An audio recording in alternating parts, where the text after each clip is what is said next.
Welcome back to Weather on the Go, all your weather coverage. New year means we have new weather systems moving across the country, and we have just that for you as we go into January. Before we get to the video, make sure you are subscribed to the channel down below for detailed weather breakdowns across North America and the tropics, and you can help me get to 75,000 subscribers by the end of January simply by subscribing to the channel, and also be sure to press the like button down below. It helps out more than you know.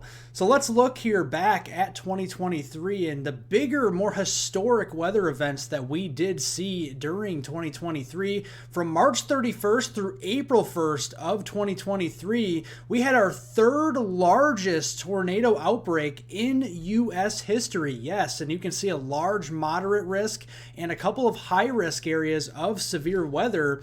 And just some facts about that outbreak here from March 31st into April 1st of 2023. Again, it was the third largest tornado outbreak in U.S. history, totaling up 146 tornadoes. It ranks just behind number one, which was 2011 with the 359 tornadoes, and ranks behind number two, the 1974 super outbreak that had just two more tornadoes than the one we saw this year. Also of interest, we had 136 of the 146 tornadoes that occurred in just a 24-hour period, and the tornadoes occurred in 16 different states across the United States. So an historic event, to say the least. Also, from August 23rd and into August 24th of 2023, we had a major late summer heat wave across the United States, with heat alerts going from the upper Midwest all the way south into the Gulf Coast of the United States, covering with heat advisories and excessive heat warnings. Just a major heat wave. Now looking at our low temperatures we're waking up to this morning. This is the last day of 2023. Notice it is much cooler across the northern tier of the United States, as some of that colder air from Canada has finally funneled its way further to the south, and that means the freezing line this morning will be across the central and southern plains and across the mid-south here. As we go into the afternoon, we are going to warm up, but not a ton across the upper Midwest there, especially in those areas where we still have some snowpack from our recent system across the Dakotas and Nebraska. Temperatures there will be held down into the 20s, but milder temperatures to the south across Texas, near the Gulf Coast, 50s, 60s, and possibly a couple of low 70s as we go into the afternoon. And then as you're getting ready for your New Year's festivities out there, this is your midnight temperatures as we work our way into 2024. And you can see the freezing line going all the way south into the Texas panhandle there, southern Oklahoma, going through Tennessee, central Arkansas, and then rounding its way up here through the Northeast. So make sure if you are heading outdoors for any New Year's Eve festivities out there to bundle up with a jacket or a coat. Definitely worth wanting to do. So you can see our current weather conditions waking up this morning. Not much happening across North America. We have a very fast moving clipper system moving across Michigan here in the Great Lakes region, bringing some snowfall and some freezing drizzle as well.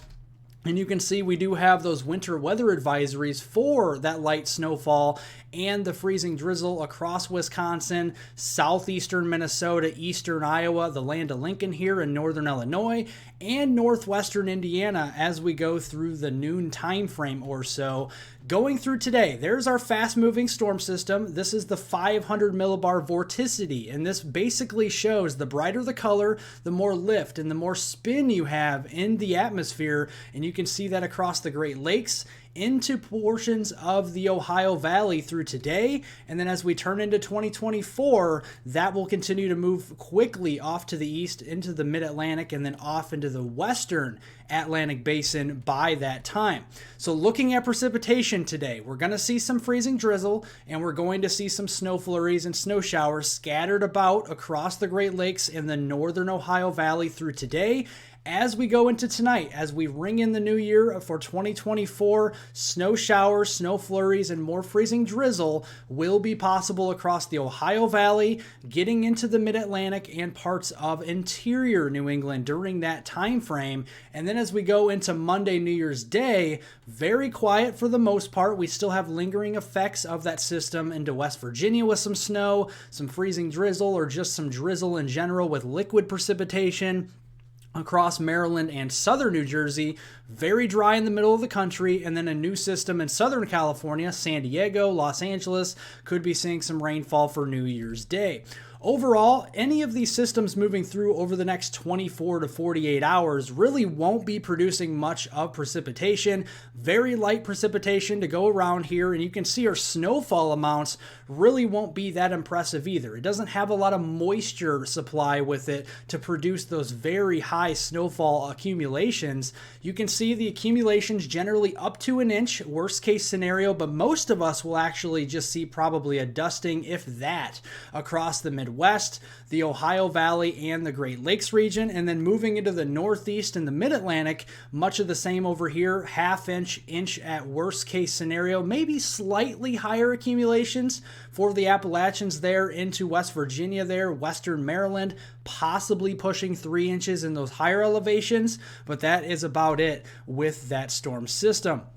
As we go into the middle of next week, this is Wednesday, January 3rd of 2024, we're watching a new system moving near the Gulf Coast, near the New Orleans region. As we go into that Wednesday time frame, that will rapidly lift up along the East Coast. This may be too far east for much in the way of precipitation, but then look, right on its heels, we have another storm system here, a conveyor belt of storms that is going to be tossed across the western U.S., and then across the southern U.S., and then moving up the East Coast as we go through next week. And you can see by next Sunday, there's our new storm system. This is the second of the three, and you can see that we'll be moving across portions of New England as we go into that time frame.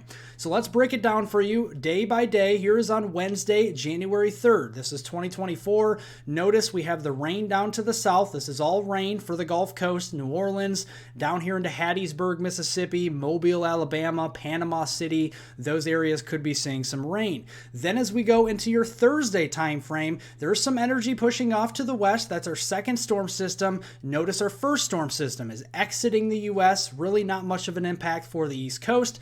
Our second storm system moves in across the Four Corners region, producing some moderate snowfall in those higher elevations on Thursday. And then on Friday, the 5th of January, there's our second storm system moving in, possibly the snow line going further south. Kansas, northwestern Oklahoma, and the northern Texas panhandle seeing some snowfall. Rain further to the south near the Red River there and into east central Texas on Friday, and then that system on Saturday into Sunday next weekend, about a week from today, will be shifting up across the East Coast with some heavier snowfall potential, especially with the higher confidence of that across upstate New York, Vermont, New Hampshire, and into Maine. More rain or liquid precipitation likely from Cape Cod through portions of Rhode Island there near the Hartford region in Connecticut, and then down through portions of New Jersey as we go through the weekend time frame.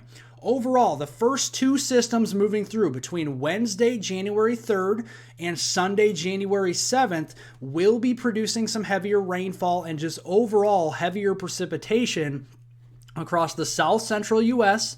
and then moving up across the East Coast during that period. And we also have to throw out there the potential for a heavy snowstorm across the Northeast, the likes of which we haven't seen much of this winter season. This is a European forecast model. It's a single model run from Wednesday, the 3rd of January through Sunday, January 7th. And notice the heavy snowfall totals here. Now, don't take these verbatim, but just gives you an idea that we're going to be seeing some heavy snowfall potential. But notice this model is mainly along and northwest northwest of the I-95 corridor, and the GFS model has not much snow across Maine, Vermont, New Hampshire, New York State, Massachusetts and vicinity, and has the heaviest snow across the mid-Atlantic versus the Northeast and New England. So we still have to work out some discrepancies in the model runs with the location of the snow and also where the heaviest snowfall will fall and how heavy it truly will be. So we'll keep an eye on that. Then we have a third storm system as we go into Sunday next weekend, a week from today. This is on Sunday, January 7th. This one could be the most substantial of all three. And just because it's moving across the Four Corners region, and look at it's already here. This is an ensemble and it's showing a 1003 millibar low pressure. And usually once you get down to around 1000 or under, that's a pretty strong signal here, especially using an ensemble model.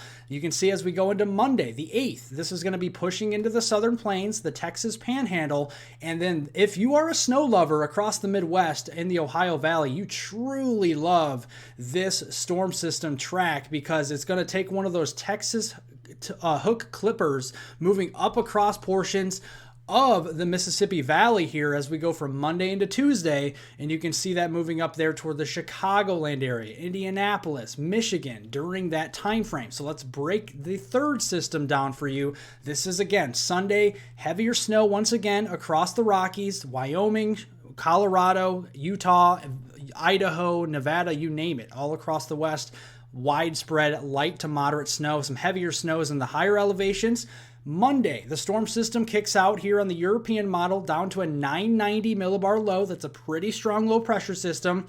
I am concerned about some severe weather on the warm side of the storm across East Texas, southeastern Oklahoma, Arkansas, Louisiana, and into parts of Mississippi as we go into that Monday night time frame.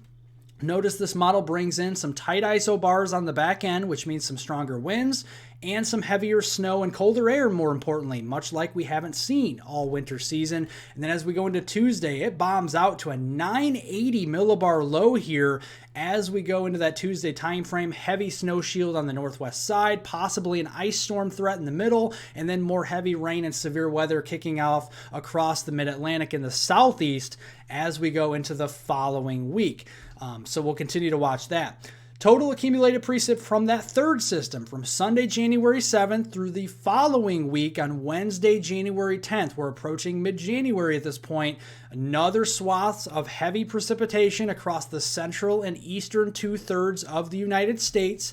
And I'm concerned about severe weather. So the severe weather outlook here that I came up with for Sunday, January 7th through Wednesday, January 10th, it is possible from East Texas through southern Arkansas, Louisiana, Mississippi, Alabama, into western Georgia, and northwestern Florida that we have damaging winds, large hail, and possibly a couple of tornadoes during that time frame on the warm side of the system.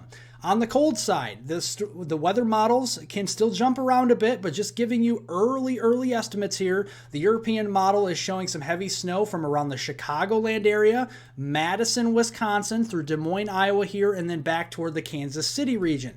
Compare that with the GFS model, a little bit further west and a little bit further north. This pulls in more of the heavier snow into Minnesota, the eastern Dakotas, much of the Hawkeye state of Iowa there. Again, Madison, Wisconsin, La Crosse, Wisconsin, getting in toward Rockford, Illinois, and then west of Chicago with this run. And then as you go to the ensemble guidance, this is the GEFS ensemble model, and it puts that swath of heavy snow again in the very same area, basically the GFS shows, from Nebraska into Iowa, Minnesota, and into Wisconsin, and even the UP of Michigan. So there will be some dodging going on with some of the weather models over the next couple of days. They will wobble back and forth across these areas, but just giving you a heads up that a winter storm, a significant one, is likely on the way. And now we have to talk about the substantial cold behind the third system, because this one's not only going to produce some potential severe weather, heavy rain, heavy snow, and ice, but also very cold air. We're going to have a lobe of the polar vortex moving further south into the middle of January around the 9th, 10th, and probably beyond time frame. And this is something I've been talking about for several videos now. I know a lot of people are saying, well, you're wrong. Well, Here's the evidence. You have the ECMWF model showing a nice punch of cold air below zero temperatures here from 9th and 10th of January across the southern U.S. And also you can see single digits above or below zero there across the northern tier of the U.S. on the ECMWF model. The GFS model, not as cold, but a nice punch of cold air with still single digits across the northern tier of the United States. And the Canadian model is the most concerning as it pulls down those double-digit below zero temperatures further into the upper Midwest and the northern high plains. So we'll continue to watch this as we go further into the second week of January, but giving you an idea, winter is waking up, folks, and it will be around for quite some time. We got 3 storm systems, we got some very cold air behind them, and potentially a very active second half of January setting up. So if you think winter is done, well, think again. Things are going to be changing over the next few days. Well, make sure to subscribe to the channel down below for detailed weather breakdowns across North America and the tropics, much like I just showed you. Also, be sure to like the video down below. It helps out more than you know. Share this video with friends, family, and on social media, and I hope everybody has a great rest of their weekend out there.